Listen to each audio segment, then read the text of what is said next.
Board of Directors meeting to order. We're at the BWB building at 201 West 3rd Street, Jamestown, New York. It's July 27th, 2021, and it is 10:02. Roll call, please. Hans Sauer. Here. Jay Churchill. Present. Brad Walters. Here. Mike Metzger is here. Mark Odell. Here. Let the record show that we have 5 members in attendance. We just made quorum, so thank you very much. Before we start the meeting, I would like to have a moment of silence in sympathy and respect for Linda Burns, one of our teammates. Her husband Dan passed away at an early age. Let's keep them in our prayers and thoughts.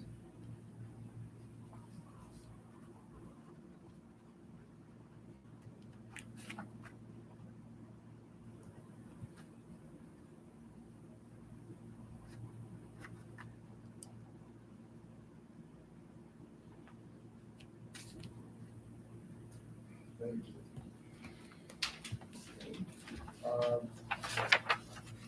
Also, we have some valued guests here today. We have Peter Shagnon, who's chairman of the Chautauqua County Legislature, and PJ Wendell, who's our county executive. I'd now like to give them the opportunity to speak if you would like to, or any kind of hearing. Thank you, Mr. Chairman. I'll just explain why I'm here this morning. Last week, I received with great regret the resignation of legislator Mark Odell, effective August 17th. So I've been trying to find the authority to reject that resignation, but I haven't been able to find it. So I guess it's going to go forward. As you are well aware, Mark is the chairman of the Legislature Planning and Economic Development Committee, which by state statute gives him a seat on this board. So in Mark's absence after August 17th, the vice chair of the Planning and Economic Development Committee, legislator Christine Starks, will be attending these meetings until we conclude the chairmanship of the Planning and Economic Development Committee. And I will be, with your permission, attending the meetings with legislator Starks to make sure that we have good representation from the legislature at your board meetings. Oh, definitely. Mark. Somebody will tell us? I'll tell you, Mark has been, this is the first I heard, so I'm set back, but very valuable member of this board. And we will miss you tremendously for your expertise and your valuable input. Wish you well. I don't know what your, but thank you very much, Mike. Let me let you. Yeah, sure. Let you. I gotta make a motion to approve the minutes at some point here, but Yes. I'm just moving on. Much like in the legislative realm, there's nothing I saw. Sometimes these opportunities find you. So we're knocked at the door, and hey, you want to run for village or town? Just lend the business acumen to help the village out. Then I made the call to our legislator, John Runkle. Hey, what do you think of this? Forget that idea. You're taking my seat. He's like, I don't know anything. He goes, that's a good thing. So just let a clear business mind. Let him know what you can. You can't say better than you found it. So pretty easy lift. Same with this opportunity down in Southwest Florida, the Florida Gulf Coast University School of Business.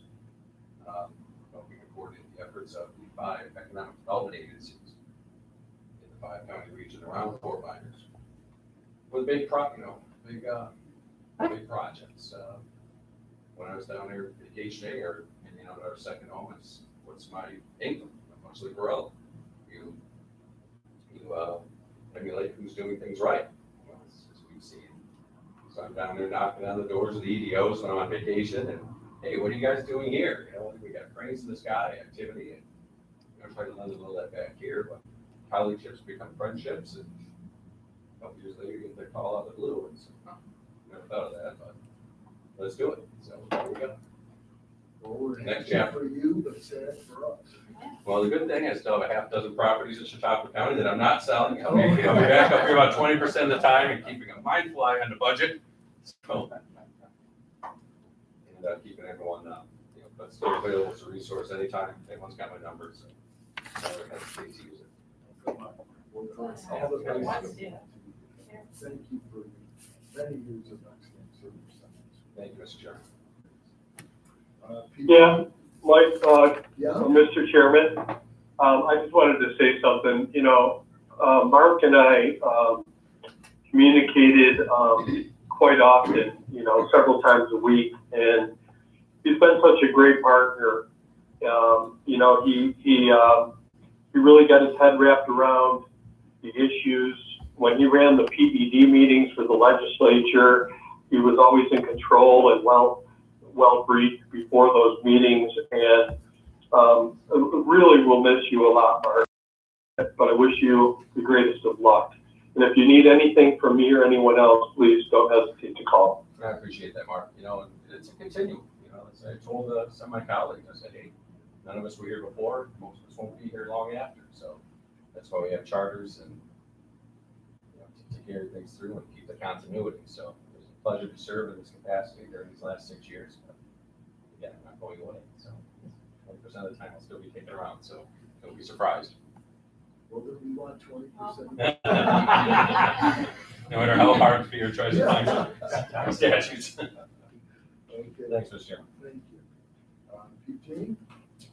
First of all, thank you for allowing me to attend. It's nice to be in person. Things are opening up. It's exciting to get back out. But again, very disappointed to hear Mark's departure, but again, he's been my class in the legislature. You know, when George moved up to the county executive spot, we needed somebody to fill that economic development and the seat on his board, which is obviously very important. There wasn't anybody other than Mark that shined, you know, in the legislature at that time. So, you know, it was a great fit. He's done a great job here with the IDA and keeping the legislature informed, keeping, you know, my office informed as well. So, big loss. Wish you the best as you mentioned. But again, he's not going too far. We'll have assets here in the county that will keep him here. So that's a bonus as well. You know, moving forward, one of the things that I've lauded to people throughout the last year and continue to do is, you know, when last year hit us, everybody, you know, was under this assumption the world stopped. And in a sense it did, you know, but I forget whenever we came out of the fog, I called it, and I touched base, you know, because I was working with Christina and Mark and Rich and everybody from the IDA. And, you know, we had that hiatus and we came back. Let me tell you what we're doing. And it's like, what's cyber? You know, that contrary to belief, things didn't stop here in Chautauqua County. Our economy didn't stop. It may have slowed down. The business aspect of growing the economy in Chautauqua County didn't, I don't think, hit us. You know, with the staff we have here at the IDA, they really done a tremendous job. Continue to go. They make me look good. Everybody here, in a sense, makes me look good. And the county looks good. And that's really what I've been discussing with people. You know, we are doing what we can to move our county. Jim. You know, I was in Washington, and people don't realize the uniqueness of Chautauqua County, the only county that borders Pennsylvania and sides. You know, we're with 2 hours, we can be in Pennsylvania, we can be in Pittsburgh, we can be in Cleveland, we can be in Toronto in about 3. So when people look at, you know, this uniqueness of our county, they don't really understand it. But we've done a lot of great things. We're going to continue to move forward. So I'm excited to see what we have here with the IDA. Again, totally having my 100% support and engagement. I'm just very fortunate to have everyone here as part of this group. It's exciting, and you know, Mark and Rich and we meet on Tuesday and down to see the projects. It's kind of like, you know, walking into your living room at Christmas time to see what kind of new toys are going to be. You know, new developments we have, and you know, that's exciting. So I thank everybody for being here and all your time. Well, thank you very much. Thank you for your leadership. Much appreciated. I want to, we have a new addition to our group. Michael and Laura, soon to be graduate of a very prestigious education institution, the State University of New York at Virginia. We have had very prestigious alumni in the state to my right. Unfortunately, he's not wearing the white tie, but other than that, so we want to thank you and thanks for joining the team and forward to working with you. And Michael's been very, very helpful, hit the ground running, highly recommended by Dr. McNamara to us. Taking him out on the road, we went up to Ball Hill Wind Farm and saw all the roads were cut in, the lay down areas there. The gentleman told us, so there's not many people working there. We got up there, 45 pickup trucks. That's about it. Room for 300. We're gonna get going here. It's been a pleasure to have Michael. He's helped me out tremendously, particularly Caleb's. Well, great. Welcome. Thank you, Randy. I would now entertain a motion to approve the June 22nd, 2021 minutes. So move, Mr. Chairman. We have a motion by Mark. Do we have a second? Second. Motion's been made and seconded. You've had the opportunity to thank you, Rosie, for sending out the packet early for us to review. Any changes, comments, corrections? Hearing none. All those in favor? Aye. Opposed? Abstained? Motion carried unanimously. Now let's move to new business, and we've got new business A, the Hideaway Bay Resort LLC, presented by Christine and Milt. Christine? Good morning, everyone. It's so glad to be back with you in person. In May, you saw a presentation on Zoom from Kevin Cullen, who is one of the developers for the Hideaway Bay Resort. It was a very in-depth presentation, and you should have received a copy of that presentation. We forwarded to you, as you can see on your agenda, a list of documents in advance related to the resolutions before you. This is, again, the redevelopment of the former Hideaway Bay restaurant into a four-season recreation resort with glamping units, a public and private event space, and it's a $1.4 million project estimated to create approximately 30 construction jobs, and then 30 or so full-time equivalents in year one, with 40 projected by year three. Following the action in May, where this board approved the preliminary resolution and due diligence agreement, we have proceeded through our due diligence process, including a public hearing that was held on July 20th in the village of Silver Creek. There were 2 attendees at the meeting. Both spoke favorably about the project, and a transcript of that meeting was forwarded to the board. I know that we're here today to discuss a couple of resolutions, but before we do that, I thought I would ask if Mark Geis has any comments that he would like to make with respect to the project.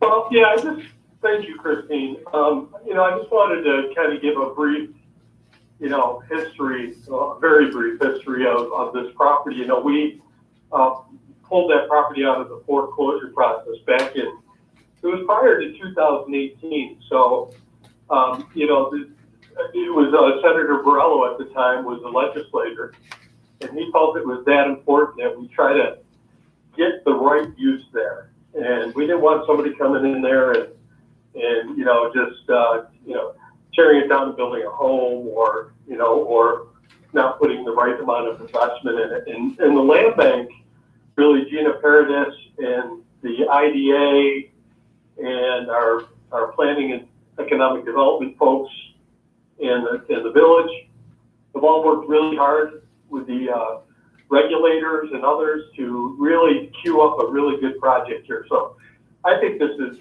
awesome. And I'm really proud of the work that and the collaboration that we've had to get to this point. This is really exactly what we were hoping for. It took a while. It took several years, and we rejected a lot of proposals that we saw. But at the end of the day, here I think we have the right use there. So I just wanted to say that and thank everyone that participated in that process. Thanks. Thank you, Mark. Are you going to review the cost benefit analysis, Christine? Yep, if you'd like me to review it in detail, I can. I know that everyone received the Yeah. packet. Just a second, let me get to that. Actually, let me go to Rosie's packet, it'll be quicker. Well, That's right just here. for the knowledge of the board, we're going to move to tables. Yeah. So, Rosie is going to lead that implementation, but we're going to be moving paperless. So, you'll be receiving your other documents going forward. Okay, I have it here before me. Yes, you do. Thank you. And you should all have this in your packet also. So why don't I just go from the second page, where it describes an executive summary of this project, and it's numbered page 3 out of 10. And so the applicant is 42 Lake Erie LLC technically, but the project is named Hideaway Bay Resort. And this software uses a formula to derive the total job impact, and that's where the 47 ongoing jobs comes from and the 7 temporary jobs. Slightly different than what's listed in the application. It's just due to the software formulation. But they intend to invest $1.4 million at 42 Lake Avenue in Silver Creek. The application to the IDA is for real property tax abatement, sales tax abatement, and mortgage recording tax abatement. The pilot would be our typical tourism destination pilot. They're not requesting anything unusual. They're not requesting a deviation, just what's already within our uniform tax exemption policy. So you'll see the timeline forecast here is for 15 years. The total net benefits are estimated at a little over $21 million through our impact analysis software. And then page 4 just goes into a little bit more detail regarding the job figures that I just reviewed. On page 5, it summarizes the proposed investment. It breaks that down into detail, but overall the total investment is $1,429,000 that's projected. On page 7, it breaks down the real property tax exemption through the pilot, sales tax exemption, and then the mortgage tax exemption being requested. And go to page 8 here. And so the regional impact, there's a bunch of detail here, but if you go down to the blue line at the bottom of page 8, the estimate for, and you'll see the column headers, direct spillover and total benefits to the state and region. The direct benefit is estimated at $13,686,000,000. The spillover effect or indirect effect is as a result of the project coming to Silver Creek is estimated at a little over $11 million, and the total benefit is estimated at over $24 million over that 15-year period. And then on the last page, there is a benefit to cost ratio. That's the end result calculation. And if you look in the light blue row, grand total over on the right, you'll see the ratio is a benefit or an impact of 34 to 1. So we get back 34 times the investment with this project. You're welcome, Mr. Chairman.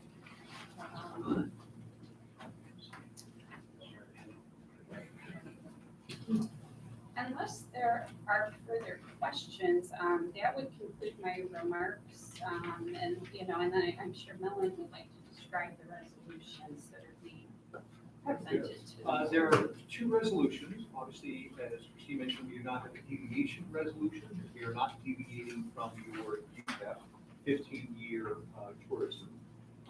Before Mark Liddell asks me, I'll go into the secret resolution. This is an unlisted Because of action. this guy. Sorry. It's an unlisted action. We included in your package the EAF and some supplemental materials. The town asked the agency to take lead agency status, so we did. Went through all of the analysis about the impact and already concluded it's not have a significant adverse impact on the environment. So that is the secret resolution. There's also a final approving resolution, and I guess I have one comment to make on that, which is that because this is retail, goods are more than 1/3 of the cost is sale of goods or services, it needs to qualify for the retail, for one of the retail exceptions. In this case, we believe it qualifies for two of them, tourism and goods or services not readily available to the community. That finding by the board is in the resolution. I point out, however, it is subject to the approval of the county executive to confirm the finding that the board is about to make on those two matters. So the county executive will get a memo requesting his approval probably in the next few days. So that's the only thing unusual about this approving resolution. Documents are just about done. So I think that the applicant is ready, willing, and able to close, and we should close in the next 2 weeks. So that's it. Tremendous project. Thank you for all your good work in this very valuable project for Chicago. Mr. Odell, I'm going to ask you to move all resolutions. Oh. Because we're going to take full advantage of it. Okay, So, yes. pressure's on, Mr. Chairman. Yeah. All right, resolution 07-27-21-01, Hideaway Day Resort LLC, secret resolution.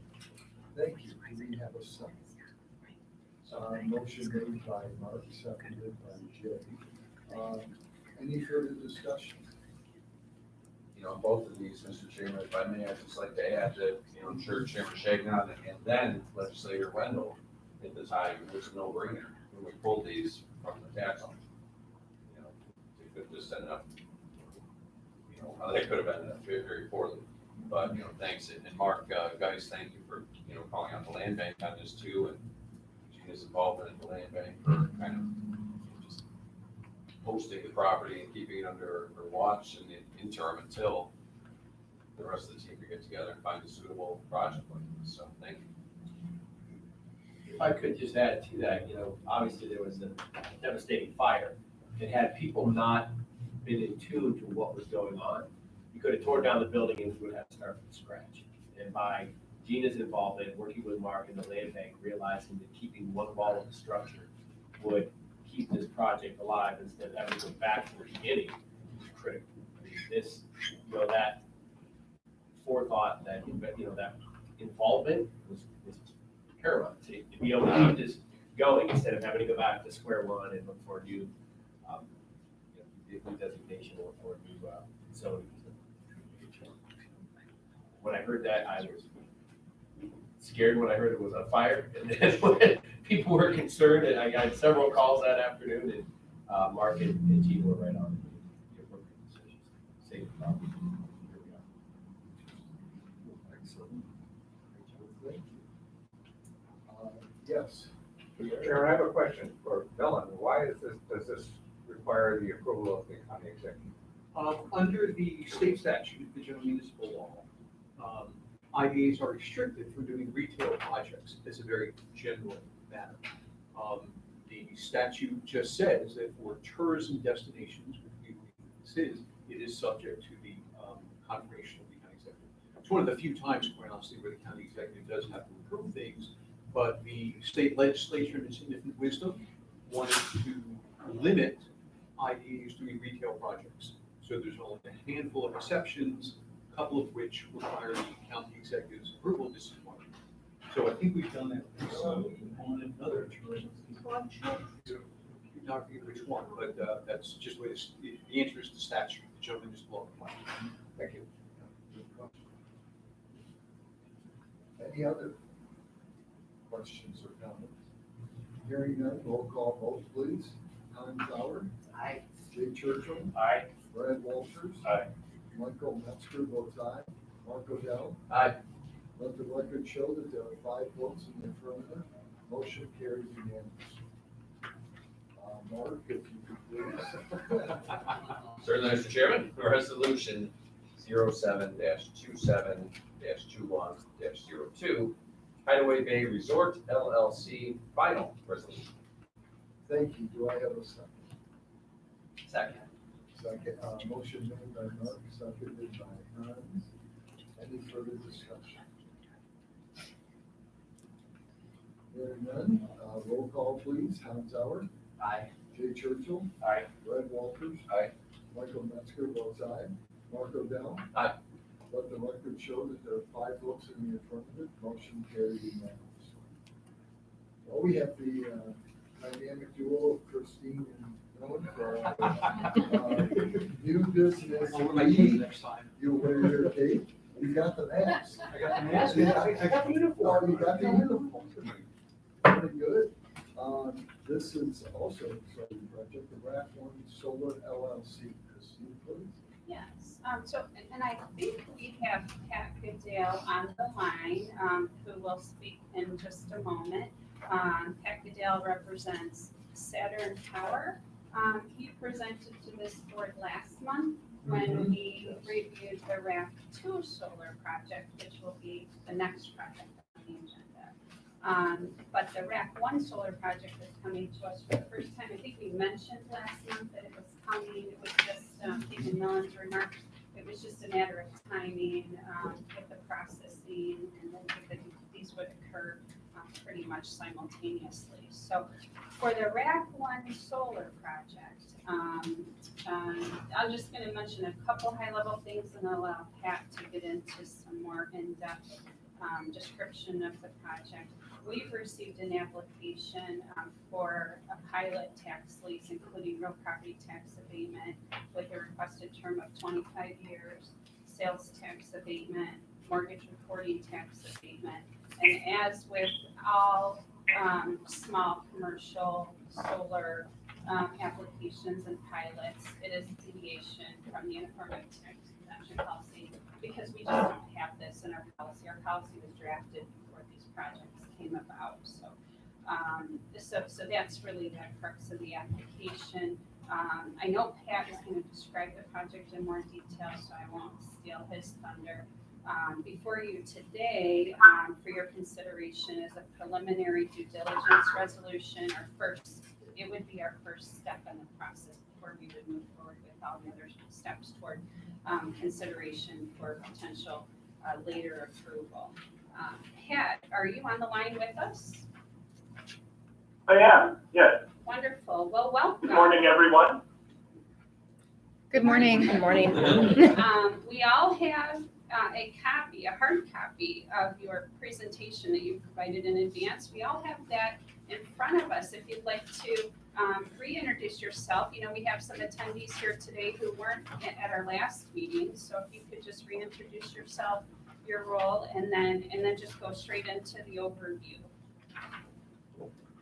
Certainly. I was able to also find out through technological means. I'm also viewing the live stream on YouTube. So nice to see everyone. Sorry you can't see my lovely face, but it's fine Tuesday morning. Hope to be up there soon, depending on how the Canadian government can get their act together or cannot get their act together. So that being said, I do want to thank Christine and the rest of the Chicago County IDA folks for having me on the call this morning. I am Pat Goodale, a senior project developer with Saturn Power. We are, if you look at, I guess, slide 3, we are a renewable energy developer. We specialize in both mid-sized solar as well as energy storage projects.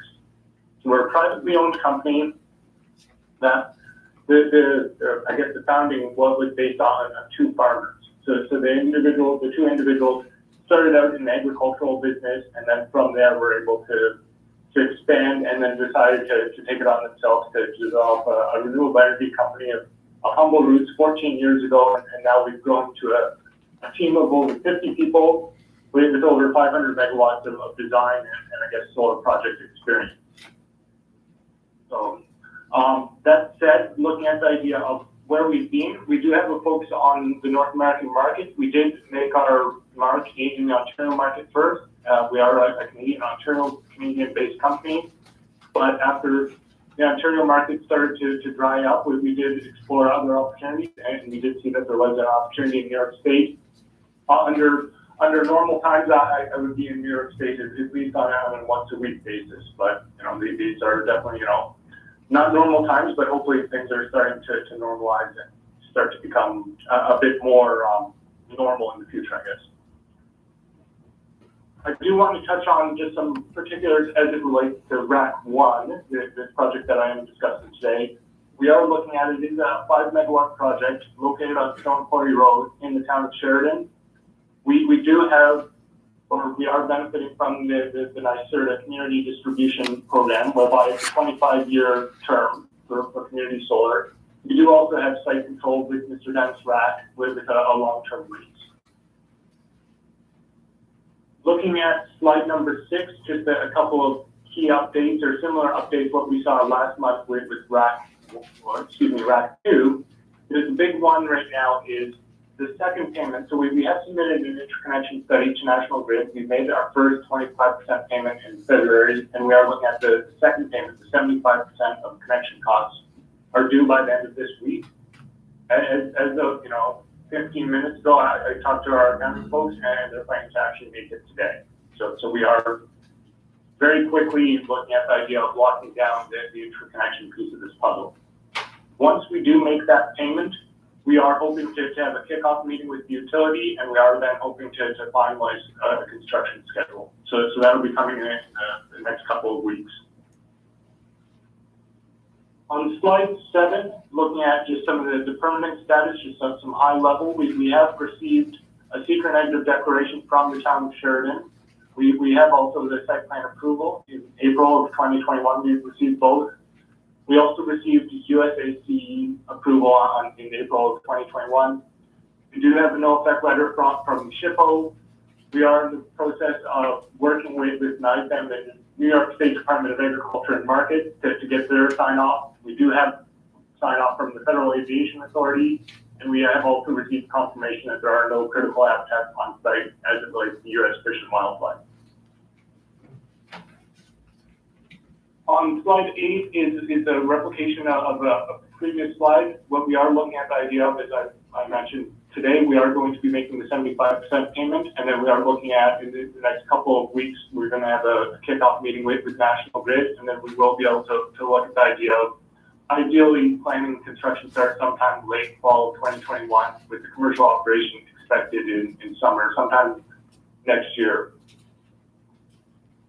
That's it in a nutshell. I do want to again emphasize both on slide 10 as well as slide 11, or page 11 and page 10 respectively. We are looking at the idea of, based on feedback from both the town of Sheridan as well as the other individuals and other projects, we do have a fairly detailed landscaping plan. We do recognize that one of the points of contention with some of these projects typically is the idea of some folks don't want to see these projects. So we are looking at the idea of, at its highest point, the racking itself or the project itself will be a little over 10 feet tall. But we are on slide 11. We are pretty much encompassing all 3 sides that don't already have natural screening with additional trees and plants that will exceed that 10-foot barrier. So we are looking at the idea of, within a couple of years after these trees reach maturity height, we will not be able to see, or one will not be able to see this project from the road or from neighboring properties. If there are any other questions, please feel free to ask them. Pat, this is Mike Metzger. We have 2 experts here, Pierre and Mark. So, but my first question is, what is the total acreage and then the footprint of the solar array within that acreage?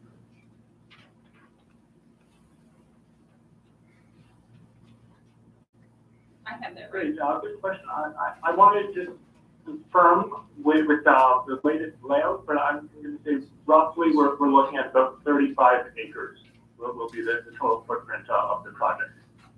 Yeah, I have it right in front of me, Pat. Okay, We've got roughly 35 acres and the footprint of the project about 26 acres inside the fence. thank you. Okay, other questions? Pat, this is Rich Dixon. I'm just curious, as you go around the state and are looking at New York State, certainly some of the constraints here would be the transmission lines for more solar to be installed. Do you see this flurry of activity that we've seen in the last 3 years slowing down and coming to an end here soon because of the lack of transmission lines to handle the electric, or do you see this boom continuing?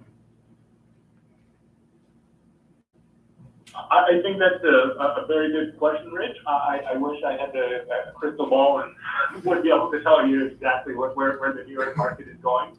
For us personally, like Saturn Power, and for myself as well, I'm very bullish on New York State. I think that there is still a lot of opportunity. There is the idea that New York is a very welcoming environment from an economic development standpoint, and the idea that for Saturn Power, when I've spoken to executives, we still want to push with developing projects in New York State. It makes sense for a lot of reasons, geographic, like I said, the economic development potential, as well as the fact that we do recognize these transmission constraints aren't going to be for everything. The idea that right now we are seeing that there are certain lines, there are certain challenges related to connecting projects, but we know that those won't last forever. Thank you. Chairman, this is Mark Geis. I have a quick question, follow-up question. Pat, maybe you could talk about the soils, the productivity of the soils, and what is being displaced in this project. At this point, I would have to get back to you on in terms of the productivity of the soils. We do have we did run overlays. We do have the soil map within our application materials. So I can pass that on to Christine and also to share with the rest of the IDA folks. At this point, I'm unable to comment on that. My understanding is, though, that it was at one point, used for a vineyard, but I don't know if that's its current land use. Yeah, because I believe that it's not very productive soil. And talking with Dennis about it, but anyway, okay, thank you. That's been my understanding as well, and like I said, I'm happy to provide some supplementary material offline just to I guess back up my claim.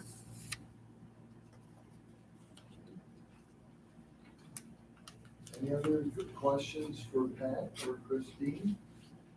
Yes, Mark. Mr. Chairman, just an added comment, over these years that we've been doing these projects, we've gotten better. And thinking back to just Christine across from me, the FAA authority, the no determination. I remember scrambling several years ago with a project in Sheridan, the initial Sheridan one. We have that approval, but we got it, and that went through. But, whether it's this or on the back end metrics that we put in for post-year commissioning of these tax, I think the process is really incredible and supportive. Thank you. Chairman, Mark Geis, one last comment. Just that, you're probably sick of me saying this, but again, like with any project where we offer incentives, the municipality has to want the project and want the incentives to be provided to the project before we even start in on the due diligence. So, again, this project, the town of Sheridan wanted it, and they wanted us to provide incentives. I just wanted to say that. Thank you. Thank you for adding that valuable information. Dylan, if you could please describe the resolution. Sure, and echoing what Mark just said, the reason that RAC 2 went in front of RAC 1 was exactly Mark's point. We did not have feedback yet from the town of Sheridan before we did the town of Pomfret. So the sort of organizing principle is we're not even going to bring it here for preliminary resolution until we're certain that the town is on board. This is a preliminary due diligence resolution. As everyone recalls, in the last month or two, we've changed the name of this. It used to be a preliminary resolution, but I think that was confusing to members of the public who thought that we were giving it preliminary approval. And in fact, it is nothing like that. It is just the authority and instruction from the board for staff and council to start doing due diligence, including, for example, the point that was just raised about use of the soil and how productive the land is one of the things that Christine and I will work on and get the answers and provide them back to you before we come to you for the final resolution. So this authorizes only us to conduct the public hearing and the due diligence necessary for us to answer all of your questions. And if anyone has any questions between now and then, please forward them on so that we can answer them during the due diligence process. And that's the resolution. Thank you. Any questions of Dylan? Mark, please. Mr. Chairman, I'm gonna make you. resolution You're gonna make him resign. Resolution 07-27-21-03, Rack 1 Solar LLC, preliminary due diligence resolution. Thank you. Do I have a second? Jay, motion made by Mark, seconded by Jay. Any further discussion? Hearing none, roll call vote please. Hans Sauer. Aye. Jay Churchill. Aye. Fred Walters. Aye. Michael Metzger, aye. Mark Odell. Aye. Let the record show, 5 votes in the affirmative, motion carried unanimously. And now we get to, we have been presented the project, RAC 2, so it's in its next stages. Christine, please. Yes. And Patrick Dell is still on the line, should you have any questions. As you mentioned, we're kind of at the end of this process. So the resolutions before you today are going to include a deviation resolution, a secret resolution, and an approving resolution that we'll get to in just a few minutes. So as Millen mentioned, this was the first one that we presented at our last board meeting on June 22nd, called RAC 2 Solar. And this one is located in the town of Concord.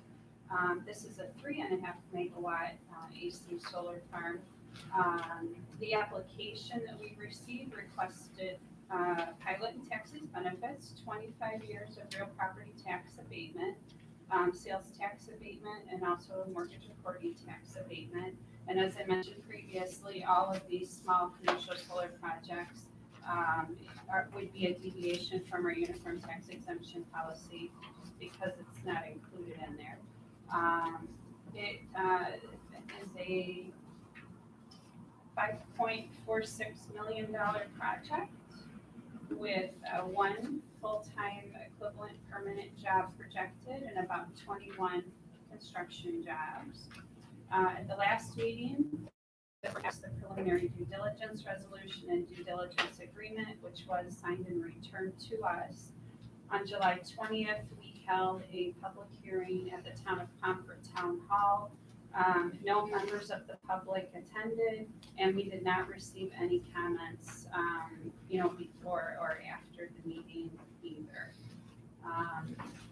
Let's see. I think the first thing that we're going to do is hold a deviation hearing. Is that right, Millen? Yes. And then if you could describe that and lead us through that step in the process. I certainly can. I don't see members of any affected tax jurisdiction, but I will ask if any members of any affected tax jurisdiction wish to speak on the proposed deviation. Hearing none, I don't think we have concluded the hearing. And I did not receive any written comments from the taxing jurisdiction. Thank you, Melanie. And so we can move on to, if you could please describe the resolutions before us. Sure. There are 3 resolutions. The first is a deviation resolution. As Christine mentioned, we don't really have much of a policy for solar. This is going to be $3,650 per megawatt as the pilot. We note that the developer is separately negotiating a host community agreement with the town, and we expect that to be about $1,350 per megawatt. the town is indicated that they are satisfied and happy with that number. So I think the town is definitely on board. So this represents a deviation from the UTEP under those circumstances. It is a 25-year pilot, mostly to match up with the terms of the economics, both the financing and the power purchase agreement. Next is a secret resolution. This is a type 1 action. The town was actually ahead of us. So they did the entire secret process and issued a negative declaration, and it was a quote coordinated review, but since the applicant did not come to the IPA, we were not named as involved agency, which means their determination isn't binding on us, but it is certainly something we looked at, have reviewed, and I'm prepared to recommend you agree with the town that even though it is a type 1 action, because it involves more than 2.5 acres of disturbed soil, that there's no significant adverse effect on the environment. As the secret resolution and the final approving resolution allows us to go ahead and close. I will note that the closing documents have been drafted, and they do include the clause that Board Member Odell has asked us to include and will continue to include, which is a post-construction monitoring or feedback provision, so that we look and see what was actually done after the project is completed. So those are 3 resolutions. Great, thank you. Any questions? I've got one question, I think you answered it, Alan, but I was wondering why the other project had a 15-year term, and this one has a 25, and that's the length of the pilot. Yes. Yes. My next question is, how long can a pilot be? Infinite. I have done one that is literally 99 years. It involves some bonds and some other reasons to do that, but the answer is the law does not limit how long a pilot can go. Who makes that determination? Staff typically, in discussions with the applicant. Obviously, we don't like it to be any longer than it has to be. And quite honestly, if it's more than 10 or 15 years, it seems to me you should be asking us, why is that? And this one in particular, especially for solar projects, where they need to know, precisely, there's no room for error. So the 25 years lines up with their financing. The return on investments. Exactly. It's not like there's really a variable profit motive. Like with Hideaway Bay and certain other projects, they may make a lot of money. These, the dollars are fixed on day one, right? They enter into long-term contracts. They know exactly how much power is going to be produced. It's very said as to what that power is going to bring them.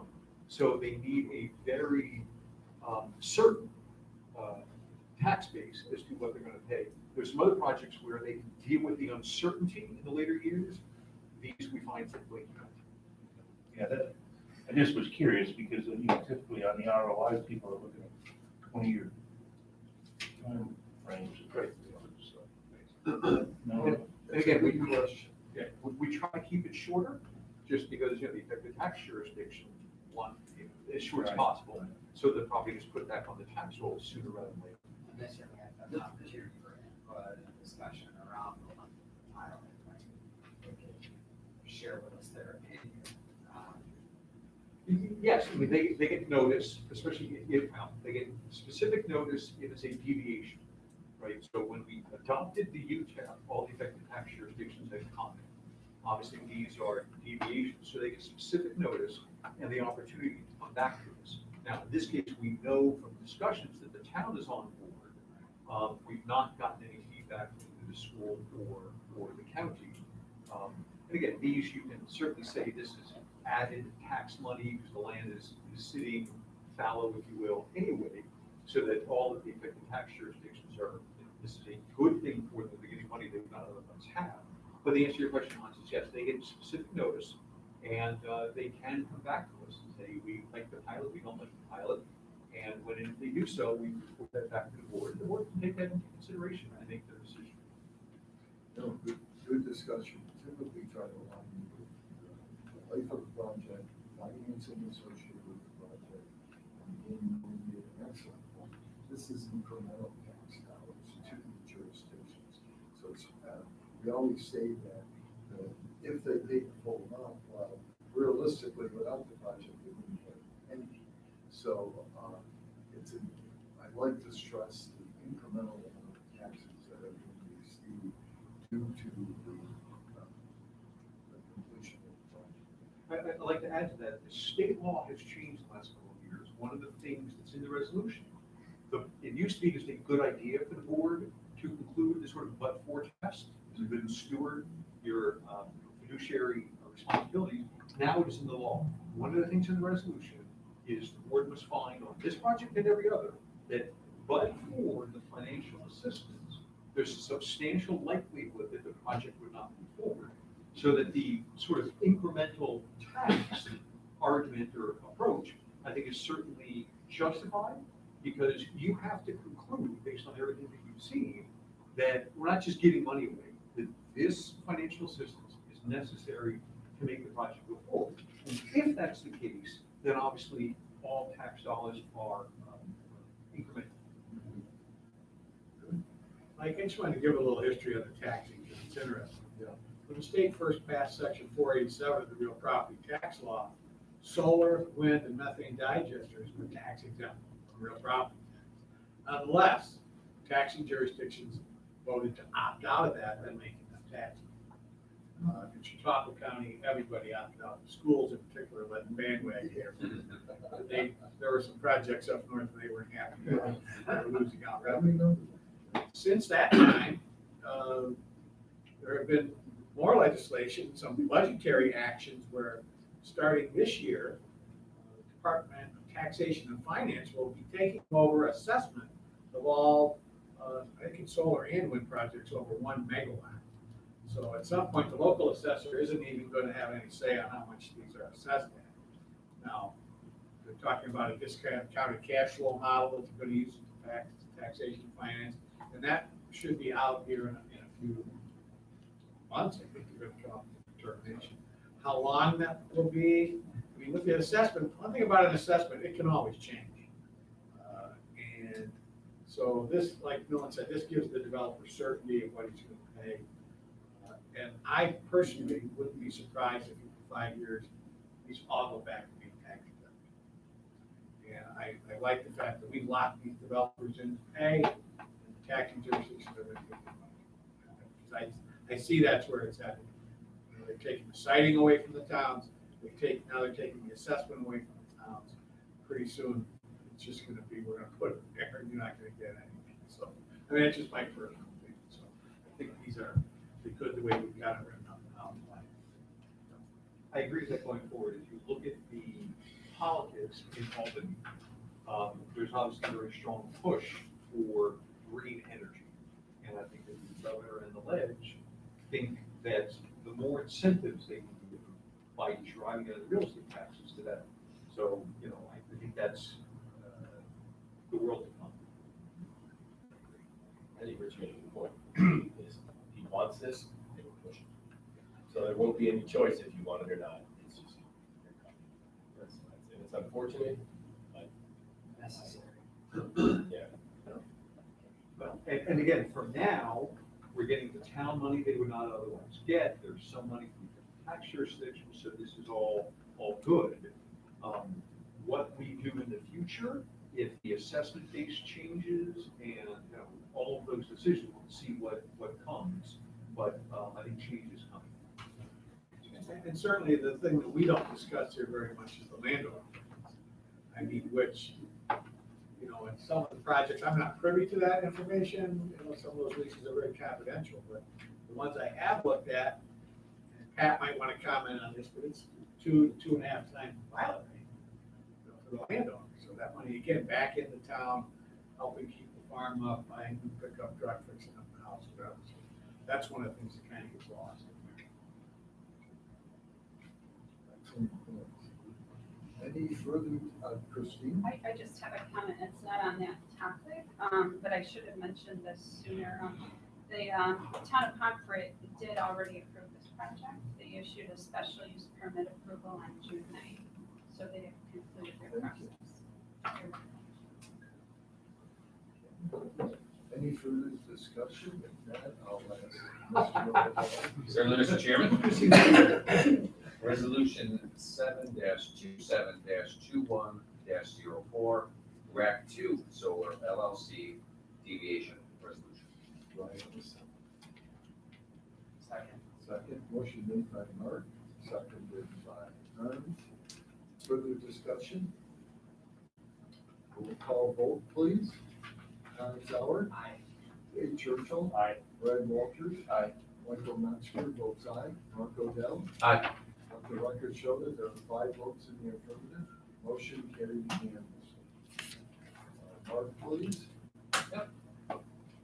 Mr. Chairman, resolution 07-27-21-05, RAC 2 Solar LLC secret resolution. Any discussion? I just have a question, maybe this was mentioned already, and I was not paying attention. The size of this project as far as acreage goes relative to, Rack 1. We talked about that. It's pretty simple. They're almost They're the same, almost yeah. Some Let of me it's just- megawatts, but I think it's. Oh, yeah, the megawatts, I'm sorry, I thought you meant in acreage. Oh, I did. Okay, in acreage, I think they're both 35 acres, 26 acres in size. Thank you. Imagine how confused was your documents. Yeah. I will. It's only one we versus sent two, through the same acreage, the same. I agree, I felt like I'd been through this. Last meeting, we went through this. Well done. Okay, now I get it. Thank you. No? Roll call vote, please. Tom Sauer, Aye. Jay Churchill. Aye. Brad Walters. Aye.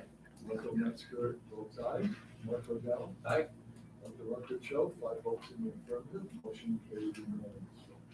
Last resolution to come before our board today. Cheerfully, Mr. Chairman, absolutely. Well, thank you very much, Mr. Chairman. Resolution 7-27-21-06, RAC 2 Solar LLC approving resolution. Thank you. Further discussion? Roll call, please. Tom Sauer, Aye. Jay Churchill. Aye. Brad Walters. Aye. Michael Metzger votes aye. Mark Odell. Aye. Let the record show, 5 votes in the affirmative. Motion carried unanimously. And I think the record will show that Mr. Odell is invaluable to this committee. As he has done all the resolutions today. Thank Okay. The record report, Mark is calling. So we appreciate him. It's officially a well-deserved vacation, but it's gracious to attend this meeting. Do you have an update? Yeah. Yeah, just real quick, I'm sitting here looking out at the lake. I'm up in northern Vermont. We've been coming up here for 30 years. We rent a little cabin up here and I just connect for a little while. And so I really appreciate being able to do that. And it's a real tribute to the staff and our consultants, Millen and others. They are just terrific. We've got the A team and I would extend that to the planning department as well. So I just really wanted to thank everyone for all the hard work they do.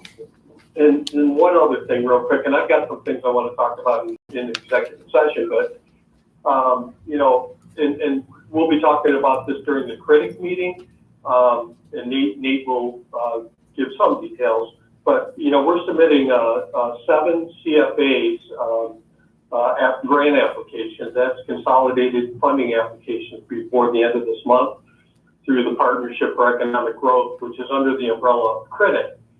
So that's been a lot of hard work, 2 years of really, creating the partnership organization, doing an economic development strategy, 5 different work groups that have, identified key projects that they want to undertake, and then queuing those up for the CFA process. So, really exciting, and Nate, and we'll also talk about the the Ralph Wilson Foundation grant we got, but I just wanted to say thank you to everyone. So I'll conclude my report with that. Thank you. Unless anybody has any questions, of course.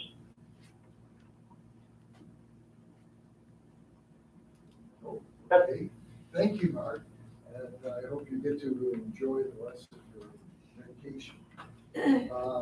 Treasurer's report, please, Rich Dixon. Yes, you have in front of you the financial reports as of June 30th, 2021.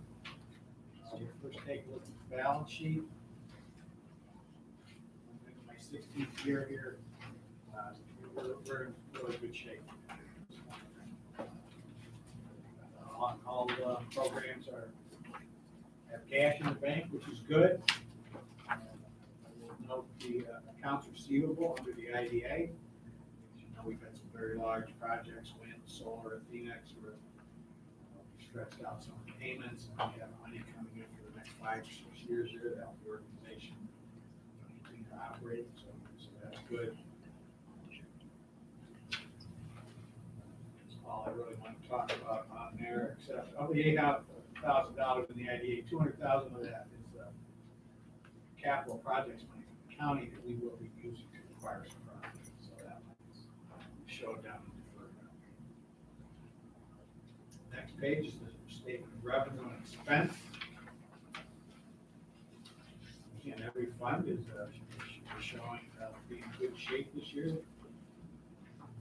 We did have some very large projects close through the IDA. And as you remember, our policy on the wind farms would be, even though they had started making some payments to us years ago for the Ball Hill project, we wouldn't recognize any of the future payments as revenue until we felt that the project was really going to happen and was underway. Like I said, when Michael and I drove up to Ball Hill and saw 40 pickup trucks and all the roads, and the machinery and the equipment all done, we know it wasn't done. So we recognized that the remainder of those payments might be $300,000. So turning to the budget variance report, we'll spend a little time on that. I did redo the budget based on a few things. So just to go down over some highlights here. Grant income, well, first thing is our application administrator. We had originally budgeted 901 or 900, we're at 901 now. So conservatively, we're going to change that to 965. We have a couple of smaller projects that might close before the end of the year, maybe a bigger one, but conservatively on that. The grant income other, the majority of that comes from the EDA CARES Act. We recognized a few $1 million of that last year. This is our projection. The projection this year is that we will recognize almost $8.25 million this year for the rest of the year. For this year, we haven't adjusted the rent. Interest income I've adjusted up because we are receiving interest income now from the CARES Act, even though the interest rate is 2.44%. I've also included in here, CREDC is included in here. They're a component unit of the IDA comparison reporting, so we need to include in this budget. But we will have a resolution of the CREDC board to approve a grant that Nate will talk about. Adjusted the salaries up to reflect the people that have been hired to work on the partnership for economic growth. Made some changes there. The bad debt was the big increase. As you know, the board decided last year, in conjunction with the auditors, that we would write off 30% all loans made on the CARES Act. So the balance sheet, we're doing that right along as we go, and we will continue to write that. So those are the big adjustments to the budget. And again, in good shape, another great year, and like Mark said, I think our staff is just fabulous. Pleasure to come in for work here. Thank you. And, yeah, it shows that